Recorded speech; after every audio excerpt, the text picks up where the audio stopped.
అందరికీ నమస్కారం అండి. నేను మీ సైకాలజిస్ట్ విజయలక్ష్మిని. ఈరోజు ఒక కొత్త విషయం గురించి చర్చించుకుందామని అనుకున్నాము. ముందుగా ఇప్పుడు ఎగ్జామ్ ఫీవర్ కదా, అందరికీ ఎగ్జామ్ సీజన్.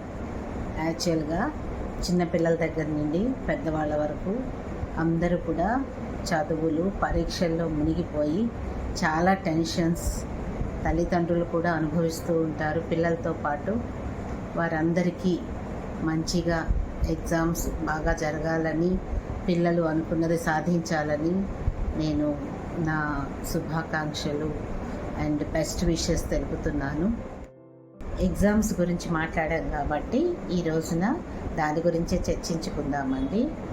ఎగ్జామ్స్ ఎప్పుడు కూడా పిల్లలకి బర్డెన్గా, స్ట్రెస్ఫుల్గా, టెన్షన్గా మారకూడదు. తరువాత పెద్దవాళ్ళు కూడా వాళ్ళ మీద చాలా ఆశలు పెట్టుకుంటారు. ఆ ఆశలను అడియాసలు చేయకూడదని పిల్లలు కూడా చాలా వరకు ప్రయత్నిస్తారు.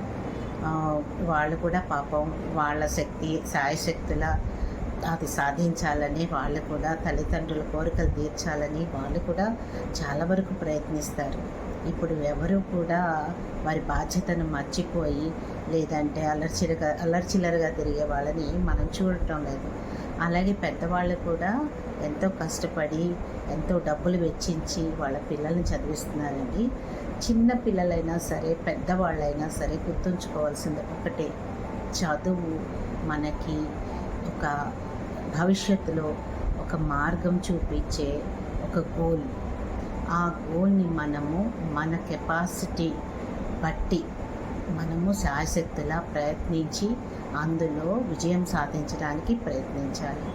అంతేగాని ఇలా రాయలేదు లేదంటే నాకు రేపు ర్యాంక్ రాదు అని చెప్పి మీరు అనవసరంగా నిరాశపడి ఏదేదో నిర్ణయాలు తీసుకొని వెనకాల తల్లిదండ్రులు ఉన్నారని లేదంటే తన గురించి ఎంతో ఆశలు పెట్టుకున్న ఈ మొత్తం ఫ్యామిలీ అంతా, కుటుంబ సభ్యులంతా ఉన్నారని మర్చిపోయి ఏ విధమైన అనుకోని నిర్ణయాలు తీసుకోకూడదు.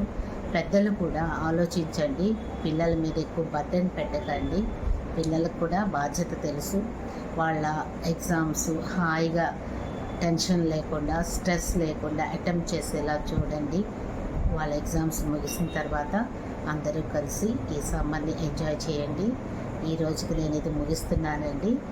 రేపు మళ్ళీ మరొక కొత్త విషయంతో కలుసుకుందాం. అంతవరకు సెలవండి. విజయలక్ష్మి, సైకాలజిస్ట్.